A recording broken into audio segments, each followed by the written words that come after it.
Good evening, dear friends. Greetings in the wonderful name of Jesus. Wonderful to be with you all. Calvary Chapel, Old Bridge, once again. First of all, I bring you greetings from Calvary Chapel in Jerusalem and Calvary Chapel in Otley, England, where my family worship despite my New York accent. My family are Israeli, and we live mainly in England. On the back as you leave, there's some of the finest propaganda this side of the Atlantic. If you are interested in the Jewish background of the Christian faith, we have Grain for the Famine, and also another book, Final Words of Jesus, written by yours truly. And we also have some other things. We have the Fact 2002 P3 with Chuck Missler, Dave Hunt, and myself at a recent conference in England. And also because we thought that Bible Logos was astronomically expensive and out of the reach of too many people and overpriced, we produced a version of our own. Not the same thing, but the same kind of thing, for about 1/10 of the price of Bible Logos, should you be so inclined. It's available in the back. Enough of that kind of thing. Shabbat Shalom to any Jewish friends among us. This time of year, we are in what churches that follow liturgy call Pentecost. Coming to that time. To Jewish people, Pentecost is called Hag Shavuot, the Feast of Weeks, the Hebrew Feast of Weeks. And to this day in the synagogue, the Feast of Weeks, the Book of Ruth is what's read in the synagogues in the Hebrew liturgy. The Book of Ruth, the story of a wealthy and powerful Jewish man who took a Gentile bride and exalted her and began the lineage of David from where the Messiah would come. With this in view, open with me, please, to the Book of Ruth, chapter 1. We'll read the Book of Ruth.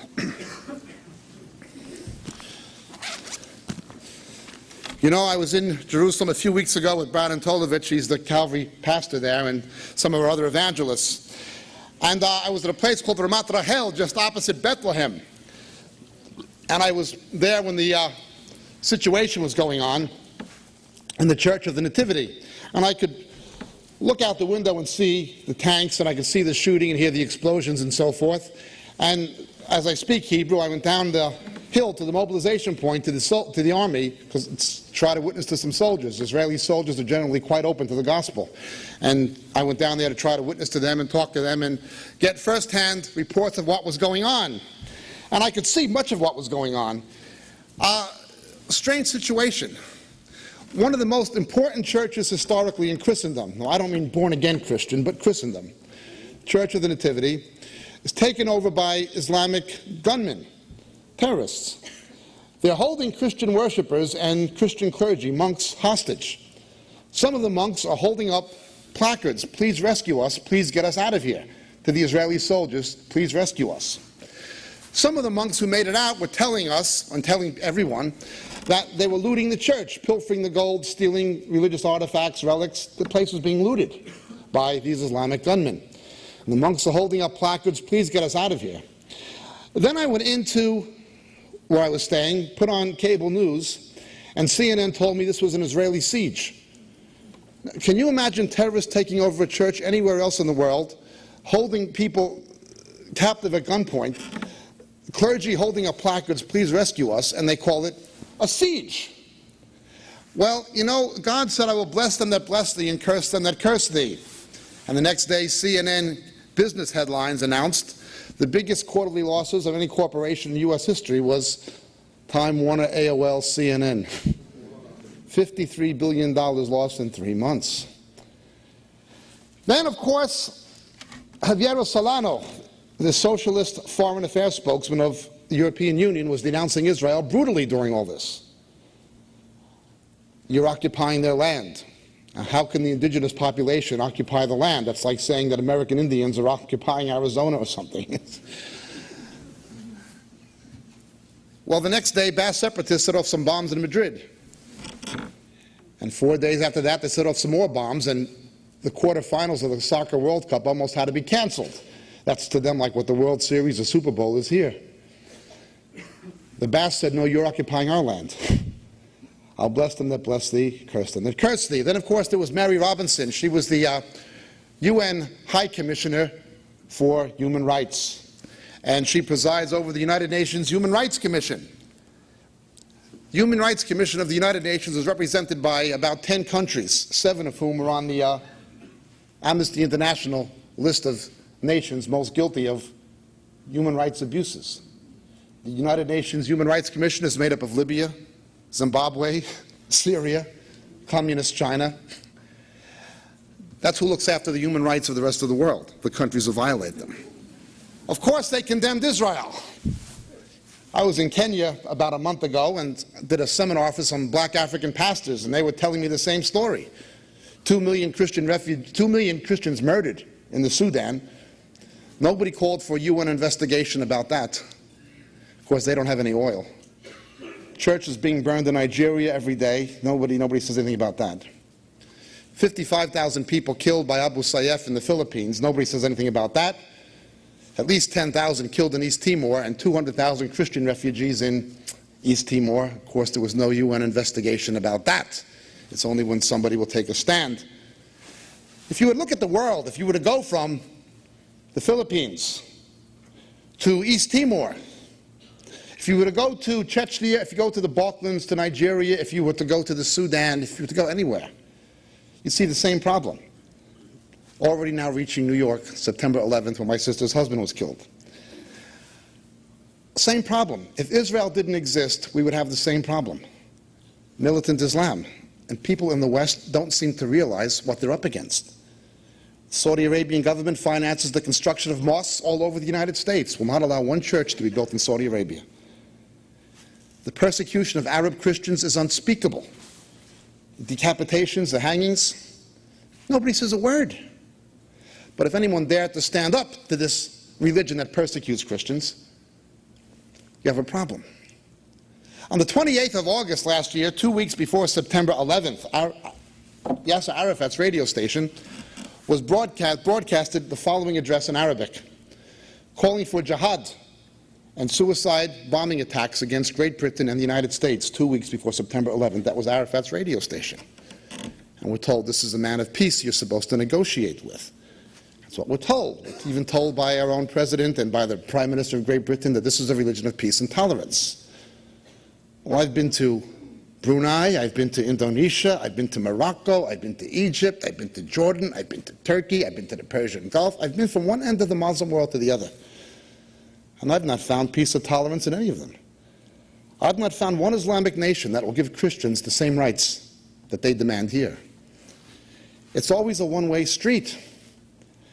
Israelis feel very xenophobic. They feel abandoned. They feel almost outraged by the dual standards. You're calling it a siege? This is your church, not ours. We're not protecting a synagogue. We're protecting a church. Those are not rabbis holding up those signs saying, please get us out of here. Those are your monks. We're only trying to rescue them. Why do we care if they ransack your church? And you're calling it a siege? It's always a one-way street. That's how Israelis feel. To understand Israelis, to understand the Jew today, let's read the Book of Ruth, beginning in chapter 1, verse 1. Now it came about in the days when the judges governed that there was a famine in the land, and a certain man of Bethlehem in Judah went to sojourn in the land of Moab with his wife and his 2 sons. And the name of the man was Elimelech, which means, my God is king. And the name of his wife Naomi, and the names of his 2 sons were Machlon and Chilion, Ephrathites of Bethlehem in Judah. Now they entered the land of Moab and returned there.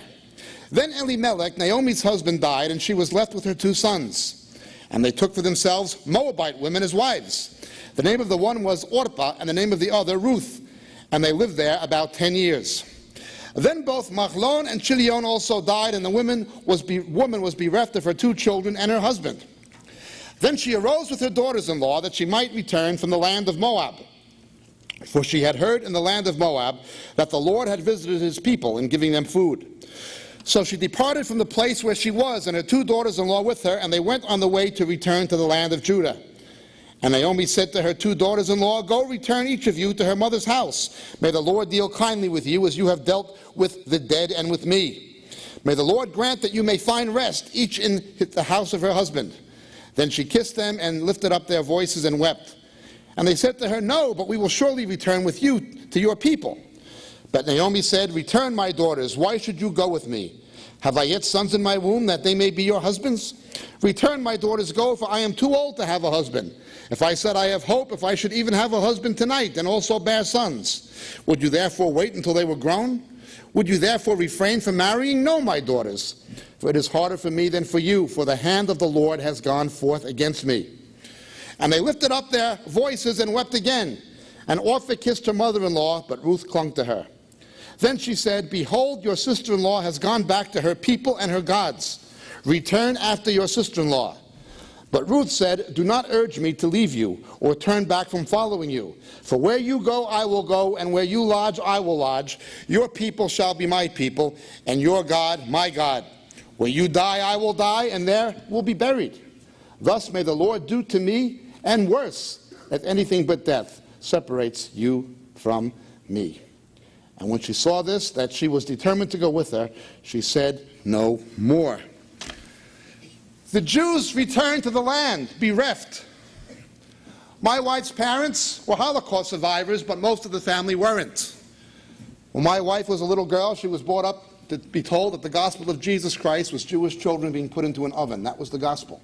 You ask my wife's mother, what's the gospel? She'll tell you it was the Christians, the Nazis, who killed us. That's what they think the gospel is. Now, my wife, of course, became a believer in Yeshua, in Jesus. And my children who were born in Galilee now witness to their Holocaust surviving grandparents telling them about Yeshua. But is this idea, God is against us. God has done this to us. And in some sad way, they're right. The curse of the law, Leviticus 26, Deuteronomy 28, and what Moses said, I will raise up a prophet among your people. And he who rejects him, I will require it of him, Deuteronomy 18:18. By rejecting the Messiah, Yeshua, the Jewish people remain under the curse of a law they cannot keep. In some sense, they are right. God's hand is against them, but not in the way they think. Now, a Moabite then would have been almost like what a German is now. That would have been the kind of animosity they had because of what the Moabites had previously done to them. Ruth was not only a Gentile, but a Moabitess, the worst kind of Gentile, and they're thinking. They come back to the land bereft. I once knew a man named Gershom, German Jew. For 40 years, that man had no emotion. The Nazis killed his wife, his 5 children, his parents, all of his brothers, and all of his sisters. That man went around for 40 years, tormented day and night. He was beyond the point of grief. He didn't have the capacity for that anymore. He was almost like a machine. Until the day he came to hear about a Jew who suffered more than he did. And he began crying, how could anybody be nailed to a cross for my sin? And he began crying, and he accepted Jesus. It was the first emotion that man had shown in more than 40 years before he died. That is the Jewish sense, the Jewish heart that you see in Israel. First the Holocaust, then the communists with the refuseniks, and now in our own land we have no peace and the world is biased against us. But then there's 2 women. Every non-Jew, every so-called Christian, and every Christian church will either be in the character of Orpah or Ruth. Orpah will go back to her own gods. Why is it that people in Venezuela, people in the Philippines, people in Nigeria worship the Jewish God? As Isaiah prophesied in chapter 11, Ishayahu Hanavi, the nations, the Gentiles, will resort to the Shoresh Ishai, the root of Jesse, which begins in this book. They came to believe in a Jewish God. Your people will be my people, your God, my God. Where you go, I will go. As Paul writes to the Ephesians in chapter 2, verse 12, he tells them the following. Paul writing to them is writing about the relationship between non-Jews in the body of Christ and the Jewish people. And he says this in verse 12, remember that you were at that time separated from the Messiah, excluded from the commonwealth of Israel, and strangers to the covenants of promise, having no hope and without God in the world. But now in Christ Jesus, HaMashiach Yeshua, you who were formerly far off, have been brought near by the blood of the Messiah. Your people will be my people. Your God will be my God. The new covenant was never made with the church. The Hebrew prophet Jeremiah tells us in chapter 31, verse 31, Yirmiyahu Hanavi, Ani yaktok brit hadasha in Bet Yisrael, gam Bet Yehuda. Lo kamoha brit shenitakti im avotchem. I will cut a new covenant with the house of Israel and the house of Judah, not like the one I made with their fathers. The new covenant was made with the Jews, not the church. God never made a covenant with the church, he made it with Israel. Non-Jews are grafted in by faith to the olive tree. Jews who reject Jesus are cut off from their own tree and replaced by Gentiles who accept him. But the new covenant was promised to Israel and made with Israel. Your God will be my God. Your people will be my people. Where you go, I will go. The prophetic purposes of God for Israel and the prophetic purposes of God for the church are inextricably bound up. The return of Jesus depends on the prophetic destiny of the believing church and of Israel. And that's what we see happening today. Every church will be an Orpah or a Ruth. Fortunately, most Calvary chapels are in the character of Ruth. Fortunately, most. But let's continue. So they both went in verse 19 until they came to Bethlehem, which means the house of bread in Hebrew. And it came about when they'd come to Bethlehem that all the city was stirred because of them. And the one woman said, "Is this Naomi?" And she said to them, "Do not call me Naomi, call me Mara, for the Lord has dealt very bitterly with me." Now you have to understand Mara, as we get the girl's name Mary or Miriam, means bitterness, comes from the word Merah, bitter, like the waters of bitterness in the book of Exodus chapter 15. This idea that God is against us, the Lord has dealt bitterly with us. First the Holocaust, then the Inquisition, then the pogroms, and then the communists, and now we're in our own land, and now the Muslim terrorists. God is against us. That is the sense. God has dealt bitterly. You know, in Israel, there's not one family that hasn't suffered a casualty in a war somewhere along the line.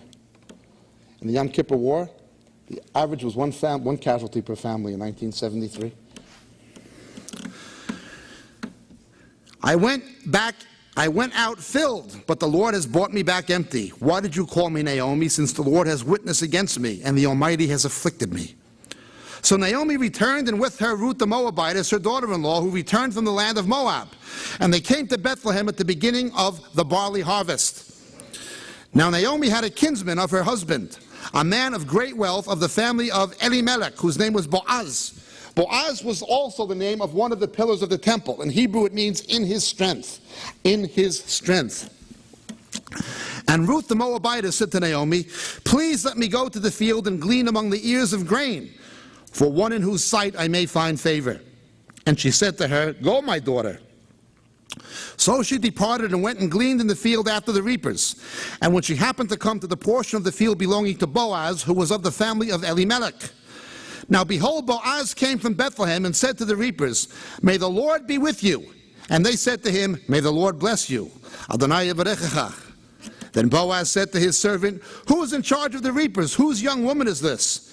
And the servant in charge of the reapers answered and said, "She is the young Moabite woman who returned with Naomi from the land of Moab." And she said, "Please let me glean and gather after the reapers among the sheaves." Thus she came and has remained from the morning until now. She's been sitting in the house for a little while. Then Boaz said to Ruth, "Listen carefully, my daughter. Do not go glean in another field. Furthermore, do not go on from this one, but stay here with my maids. Let your eyes be on the field which they reap, and go after them. Indeed, I've commanded the servants not to touch you. When you are thirsty, go to the water jars and drink from what the servants draw." Then she fell on her face, bowing to the ground, and said to him, "Why have I found favor in your sight that you should take notice of me, for I am a foreigner?" And Boaz answered and said to her, "All that you've done for your mother-in-law after the death of your husband has been fully reported to me, and how you left your father, your mother, and the land of your birth, and came to a people you did not know previously. May the Lord reward your work, and your wages be full from the Lord, the God of Israel, under whose wings you have come to seek refuge." Then she said, "I have found favor in your sight, my lord, for you have comforted me, and indeed have spoken kindly to your maidservant, though I am not like one of your maidservants." And at mealtime Boaz said to her, "Come here, that you may eat of the bread and dip your piece of bread in the vinegar." So she sat next to the reapers, and he served her roasted grain. And she ate and was satiated, and had some left.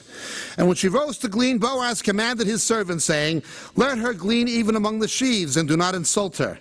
And also you shall purposely pull out for her some of the grain from the bundles, and leave it that she may glean, and do not rebuke her." So she gleaned in the field until evening.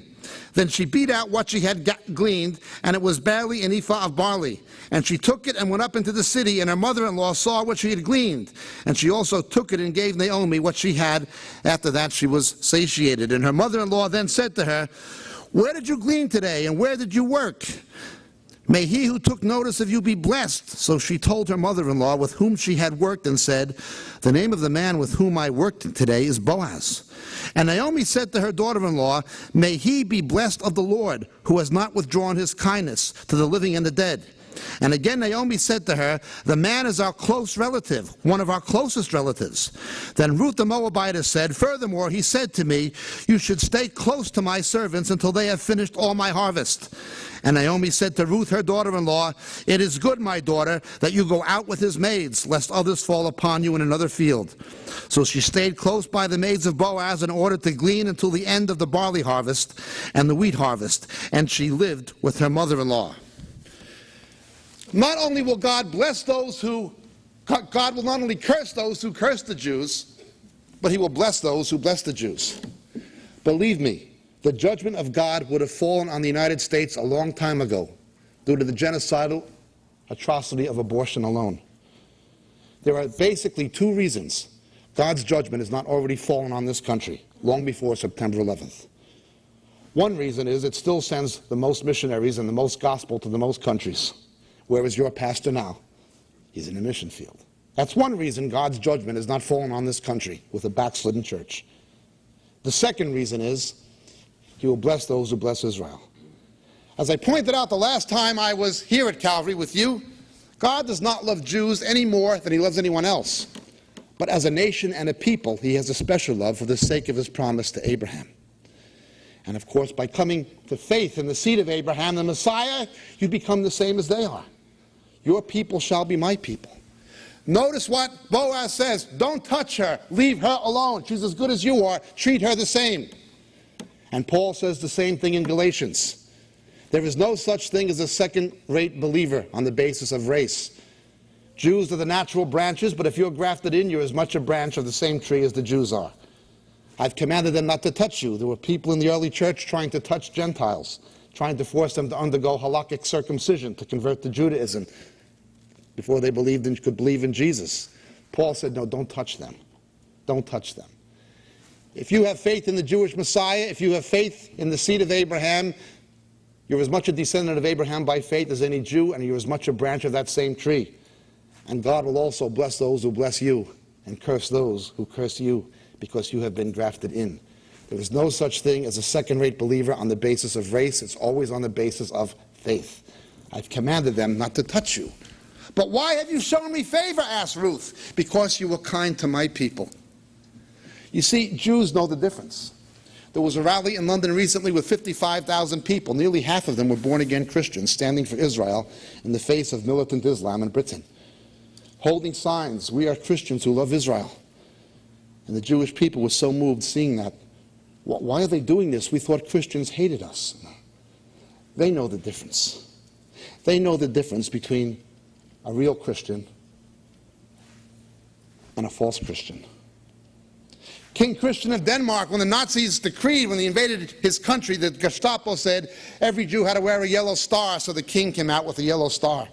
And he said Jesus Christ was a Jew and every true Christian will wear a star. And the Gestapo didn't know who to arrest. Why? Jews know that. You walk along the court of the righteous Gentiles at Yad Vashem in Jerusalem, you'll see trees to families like Corrie ten Boom and many others. Jews know that. They know that. They know. What you say to a Jew with your life is as important as what you say with your words.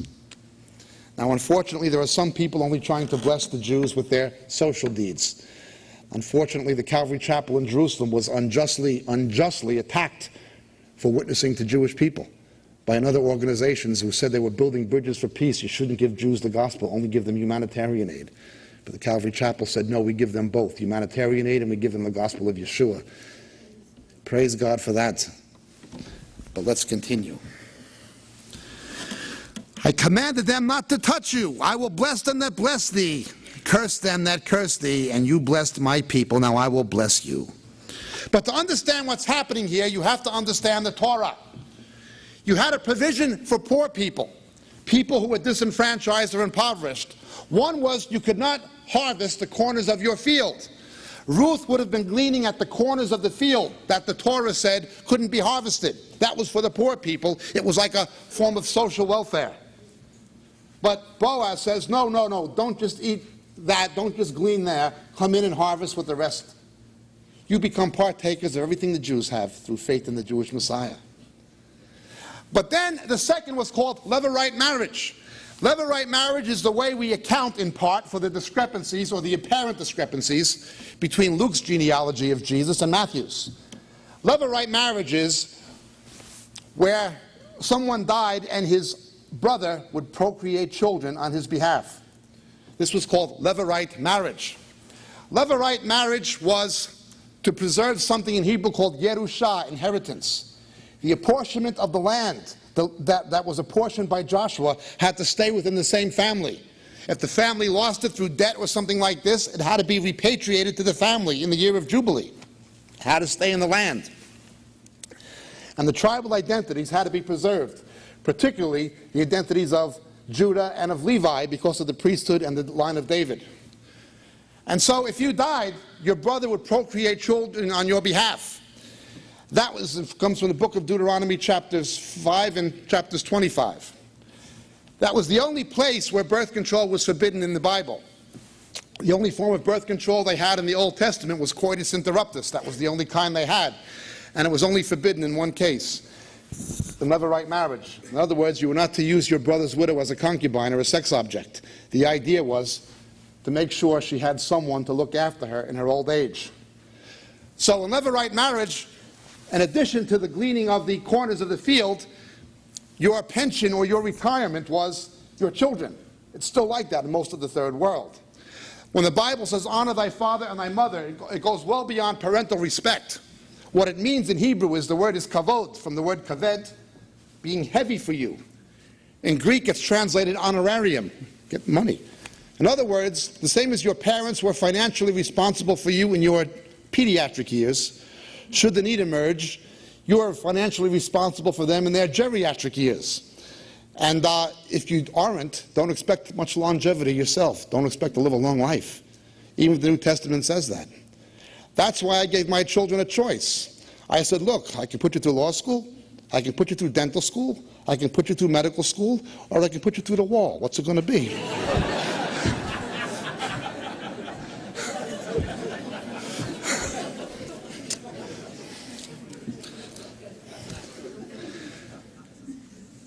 So now we understand provision for the poor, the gleaning and Levirate marriage, a surrogate fatherhood. Chapter 3. Then Naomi, her mother-in-law, said to her, my daughter, shall I not seek security for you, that it may be well with you? And now is not Boaz our kinsman, with whose maids you were? Behold, he winnows barley at the threshing floor tonight. Wash yourself, therefore, and anoint yourself, and put on your best clothes, and go down to the threshing floor. But do not make yourself known to the man until he has finished eating and drinking. And it shall be, when he lies down, that you shall notice the place where he lies. And you shall go down and uncover his feet and lie down. Then he will tell you what you shall do. And she said to her, all that you say I will do. So she went down to the threshing floor and did according to all her mother-in-law commanded her. When Boaz had eaten and drunk, and his heart was merry, he went to lie down at the end of the heap of grain, and she came secretly and uncovered his feet and lay down. This was a courting ritual. And it happened in the middle of the night that the man was startled and bent forward, and behold, a woman was lying at his feet. And he said, who are you? And she said, I am Ruth, your maid. So spread your covering over your maid, for you are a close relative. Then he said, may you be blessed of the Lord, my daughter. You have shown your last kindness to be better than the first by not going after young men, whether poor or rich. And now, my daughter, do not fear. I will do for you whatever you ask, for all my people in the city know you are a woman of excellence. And how it is true that I am a close relative, however, there's a relative closer than I. Remain this night, and when morning comes, if he will redeem you, good. Let him redeem you. But if he does not wish to redeem you, then I will redeem you, as the Lord lives, until morning. So she lay at his feet until the morning and rose before one could recognize another. And he said, let it not be known that the woman came to the threshing floor. And again he said, give me the cloak that is on you and hold it. So she held it, and he measured 6 measures of barley and laid it on her. And she went into the city. And when she came to her mother-in-law, she said, how did it go, my daughter? And she told her all that the man had done for her. And she said, these 6 measures of barley he gave to me, for he said, do not go to your mother-in-law empty-handed. And then she said, wait, my daughter, until you know how the matter turns out, for the man will not rest until he has settled it today. Who is going to be the Levirate husband? Who is going to procreate children on behalf of Naomi? This is the question. This, again, all comes from the book of Deuteronomy, for the provisions of the law. What would happen if you did or did not procreate a child on behalf of your dead brother? We read in Deuteronomy 25, when brothers live together and one of them dies and has no son, the wife of the deceased shall not be married outside the family to a strange man. Her husband's brother shall go into her and take her to himself as wife and perform the duty of a husband's brother to her. And it shall be that the firstborn whom she bears shall assume the name of his dead brother, that his name may not be blotted out from Israel. But if the man does not desire to take his brother's wife, then his brother's wife shall go up to the gate of the elders and say, my husband's brother refuses to establish a name for his brother in Israel. He's not willing to perform the duty of a husband's brother to me. Then the elders of the city shall summon him and speak to him. And if he persists and says, I do not desire to take her, then his brother's wife shall come to him in the sight of the elders, pull off his sandal, and spit in his face, and shall declare, thus it is done to the man who does not build up his brother's house. And in Israel his name shall be called the house of him whose sandal was removed. You have to understand this is messianic typology. It points ahead to the New Testament. Jews had no salvation under the law. They had what we call kaporah, as in Yom Kippur, the Day of Atonement. If a Jew had real faith and real repentance, the blood of those animals, especially the Yom Kippur scapegoat, Hasa'er Zazel, would make kaporah. It would cover the sin of the Jew until the Messiah came and removed them. He was reliant on somebody who would come after him to redeem his name. You understand?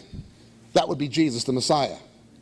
When a Jew died under the law, he was reliant on somebody who'd be born after him, that his name would not be blotted out, that his name would live on from the book of life. Points ahead to the Messiah. We have a curious institution in Jewish culture called Yiddishkeit, known as the Yiddish Shemama. When I was a little boy in New York, there was a very silly song I never liked. Que sera, sera. My mother said to me, will I be happy, will I be rich? Here's what she said to me. Well, a Yiddish mama, a Jewish mother, would never say, Ke sera shmera. She would say, Ke sera shmera. Listen, will you be happy? Will you be rich? You marry a stockbroker like your cousin Mark? You move to Long Island, you'll be rich, you'll be happy. That's what she said to me. A Yiddish mama wants her daughter to marry well. And here she treats Ruth like her own daughter.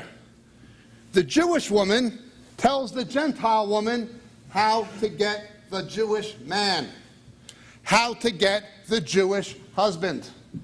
We're told in Ephesians chapter 5 that the Gentile church is the bride of Christ, the bride of the Messiah.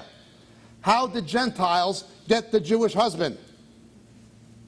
Jews preach the gospel to them. The Jew tells the Gentile how to get the husband. However, which one is it going to be? He was the second closest, the second most eligible was Boaz. And there was nothing attractive about him, but Ruth went to him anyway. And of course we know that the Messiah was a man of sorrows, acquainted with grief. He had no form of comeliness that we should look upon him. Well, what happens? How does this wonderful story end? Boaz went up to the gate and sat down there, and behold, the close relative of whom Boaz spoke was passing by, and he said, turn aside, friend, sit down here. And he turned aside and sat down, and he took 10 men of the elders of the city and said, sit down here. So they sat down. Then he said to the closest relative, Naomi, who'd come back from the land of Moab, has to sell a piece of land which belonged to our brother Elimelech. So I thought to inform you, saying, buy it before those who are sitting here, and before the elders of my people. But you will not redeem it. If you will, you will. But if not, tell me that I may know. For there is no one but you to redeem it, and I'm after you. And he said, I will redeem it. Then Boaz said, on that day you buy the field from the hand of Naomi, you must acquire Ruth the Moabitess, the widow of the deceased, in order to raise up the name of the deceased on his inheritance. That's the Levirate husband. And the closest relative said, I cannot redeem it for myself, lest I jeopardize my own inheritance. Redeem it for yourself, that you may have my right of redemption. I cannot redeem it. Now this was the custom in former times in Israel concerning the redemption and the exchange of land to confirm any matter. A man removed his sandal and gave it to another, and this was the matter of attestation. So the closest relative said to Boaz, buy it for yourself, and he removed his sandal. This next guy in line says, well, it's my inheritance and it's my right. It's my blessing. I'm entitled to it. It's the blessing of my fathers. But you've got to take the Gentile woman. The blessing I want. The inheritance I want. The land I want. The heritage of my fathers I want. But I don't want nothing to do with that shiksa.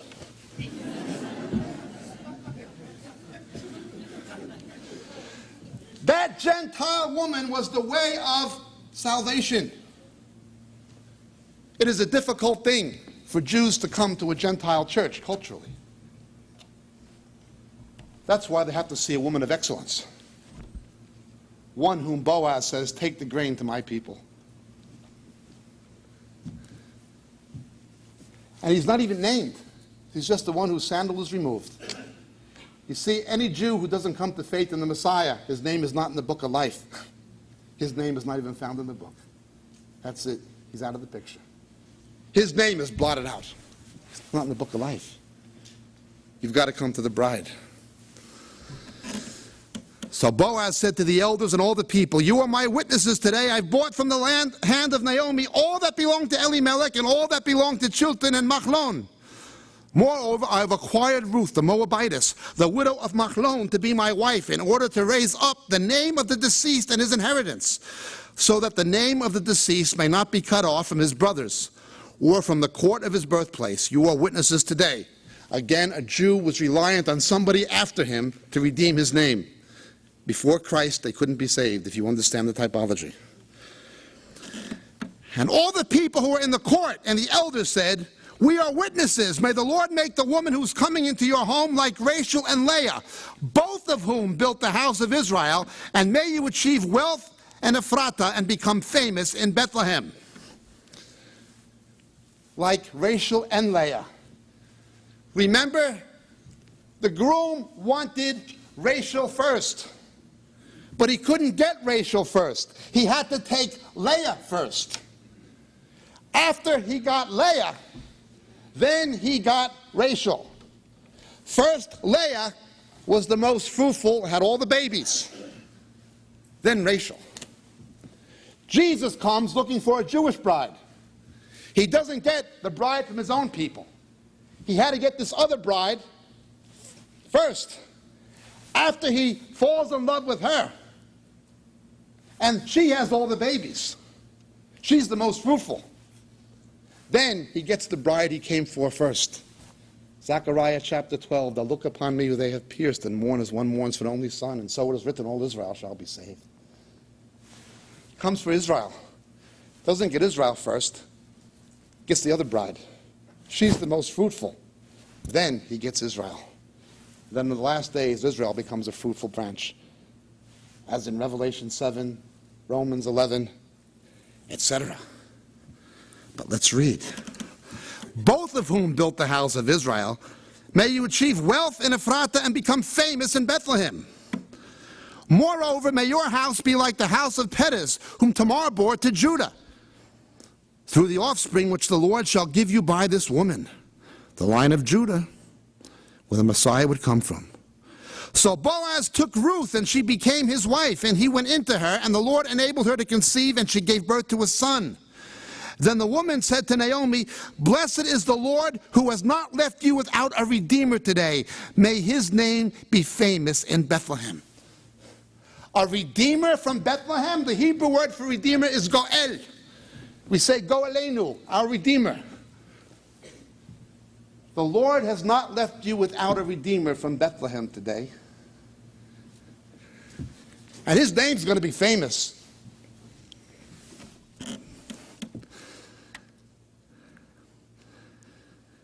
May he also be to you a restorer of life and a sustainer of your old age, for your daughter-in-law, who loves you and is better to you than 7 sons, has given birth to him. Then Naomi took the child and laid him in her lap and became his nurse. And the neighbor women gave him a name, saying, "A son has been born to Naomi." So they named him Oved. He's the father of Jesse, the father of David. Now these are the generations of Perez. To Perez was born Hezron. To Hezron was born Ram. Ram, Abinadab. To Abinadab was born Nachshon. Nachshon, Salmon. To Salmon was born Boaz. To Boaz, Obed. And to Obed was born Ishai, or Jesse. And to Jesse, David. That is the beginning of Matthew's genealogy, chapter 1 of Matthew, from whom the Messiah would come. A union between Jew and Gentile. You see, Abraham was a Gentile who God converted to Judaism, because through him all the peoples of the earth would be blessed. His seed would be the Savior of Jew and Gentile. That is why you see the genealogy of Jesus has to come through a union of Jew and Gentile, because he'd be the Savior of both Jew and Gentile. That's what's happening here. And so you have this despondent Jewish woman who feels rejected, cursed by God. Everybody's against her. Everybody hates her. God himself is my enemy, she thinks. Until a Gentile woman comes along and takes a baby born in Bethlehem who's called the Redeemer, whose name is great, who shall be the restorer of her life. And this Gentile woman takes this little Jewish baby called the Redeemer, born in Bethlehem, and she gives that Jewish baby to Naomi. And in one day, one instant, all of her pain, all of her grief is taken away. Her life, her hope, her purpose, her raison d'etre are restored. When that Gentile woman takes that Redeemer born in Bethlehem and gives it to her.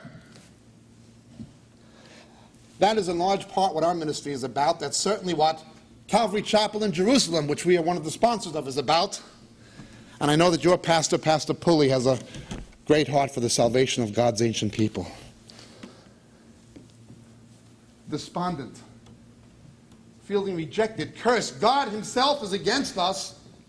I have no hope. I'm embittered. There's nothing. There's the Holocaust, the Inquisitions, the pogroms. And now in our own land, the whole world's against us. God must be against us. Why didn't he choose somebody else like Fiddler in the Roof? That's the way they think, and who can blame them?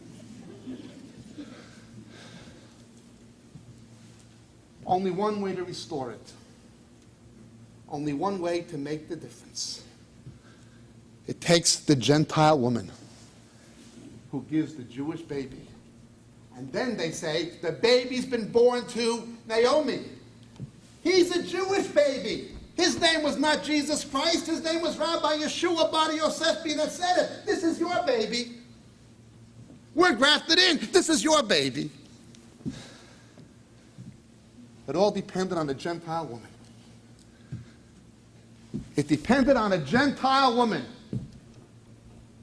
on a Gentile bride, who could take that Jewish baby whose name is great and famous in Bethlehem. That baby who is the Redeemer from Bethlehem, and gives that baby to that Jewish woman. And all of her grief, her loss, her heartbreak, her pain is taken away. It depends on a Gentile woman. That woman, that Gentile woman, is you. God bless.